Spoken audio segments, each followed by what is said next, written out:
ગુજરાતમાં ચોમાસાનું ધમાકેદાર આગમન થઈ ગયું છે. ચોમાસામાં વરસાદ પડતા જ ઘણા વિસ્તારોમાં પાણી ભરાઈ જતા હોય છે અને દર વર્ષે હજારો ગાડીઓ અને બાઇક પાણીમાં ફસાઈ જતા હોય છે.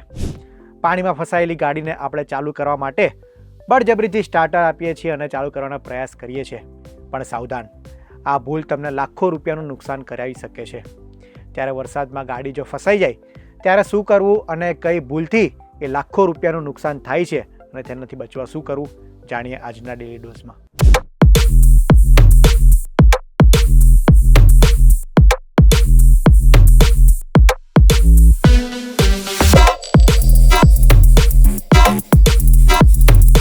વરસાદમાં ગાડી ચલાવતી વખતે માત્ર અકસ્માતનું જોખમ નથી રહેતું, પરંતુ ગાડીમાં ઇલેક્ટ્રિક, વાયરિંગ, બ્રેક, એન્જિન, આ ઉપરાંત મેડિક્લેમ સાથેના પણ જોખમો અનેક ગણા વધી જાય છે. પરંતુ સમયસર જો યોગ્ય નિર્ણય લેવામાં આવે તો મોટા જોખમ ટાળી શકાય છે. ત્યારે સવાલ એ થાય કે વરસાદમાં જો ગાડી બંધ થઈ જાય તો સૌથી પહેલાં શું કરવું? જો તમારી કાર કે બાઇક પાણી ભરાયેલા રસ્તામાં અચાનક બંધ પડી જાય તો સૌથી પહેલાં ગભરાશો નહીં. અને સૌથી મહત્વની વાત, વારંવાર સેલ્ફ મારવાની કે એન્જિન સ્ટાર્ટ કરવાની કોશિશ ન કરો. જો પાણી એન્જિનની અંદર સુધી પહોંચી ગયું હોય તો ફરીથી સ્ટાર્ટ કરવાથી હાઇડ્રો લોક થઈ શકે છે, એટલે કે પાણીના કારણે પિસ્ટન અને કનેક્ટિંગ રોડને ગંભીર નુકસાન થઈ શકે છે. આવી સ્થિતિમાં એન્જિન રિપેરિંગ કરવાનો ખર્ચ હજારો નહીં પરંતુ લાખો રૂપિયા સુધીમાં પહોંચી જાય છે. પાણીનો પ્રવાહ વધુ હોય તો સૌથી પહેલાં તમે અને તમારો પરિવાર એ સુરક્ષિત સ્થળે સ્થળાંતર કરવું જરૂરી છે.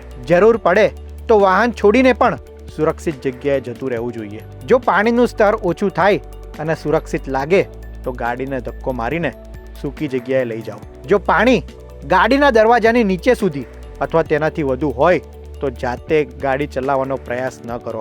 આવી સ્થિતિમાં રોડ સાઇડ આસિસ્ટન્ટ અથવા ટો ટ્રકને બોલાવી સૌથી સલામત રીત છે. કાર સુરક્ષિત સ્થળે આવ્યા બાદ કારને તુરંત ચાલુ કરવાનો પ્રયાસ ન કરો.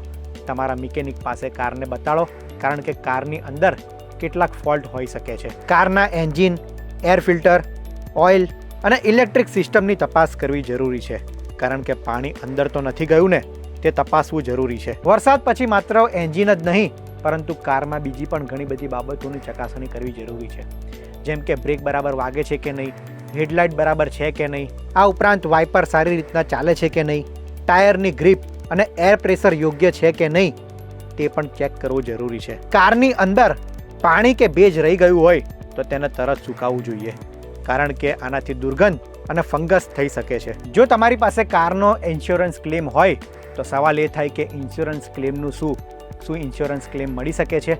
ત્યારે એનો જવાબ છે કે દરેક પરિસ્થિતિમાં ઇન્સ્યોરન્સ ક્લેમ મળે તે જરૂરી નથી હોતું. જો તમારી પાસે કમ્પ્રેસિવ મોટર ઇન્સ્યોરન્સ છે તો પૂર અથવા વરસાદથી થયેલા ઘણા પ્રકારના નુકસાન માટે કવર મળી શકે છે. પરંતુ જો પાણીમાં ગાડી બંધ થયા બાદ વારંવાર સ્ટાર્ટ કરવાનો પ્રયાસ કરવામાં આવ્યો હોય અને જેના કારણે એન્જિનને ઇફેક્ટ પડી હોય, આવા સંજોગોમાં કંપની સાથે તમારા વિવાદ થઈ શકે છે.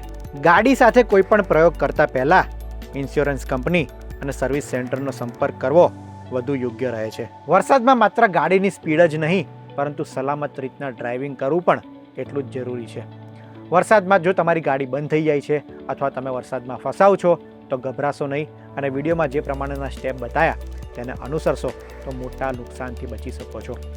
વિડીયો અંગે તમે શું માની રહ્યા છો તે પણ અમને કોમેન્ટમાં જરૂર જણાવશો અને આ વિડીયો આગળ તમારા પરિવારના લોકોને, તમારા સંબંધીઓને પણ મોકલો, જેના કારણે વરસાદની પરિસ્થિતિમાં શું કરવું તેનો ખ્યાલ તેમને પણ આવી શકે.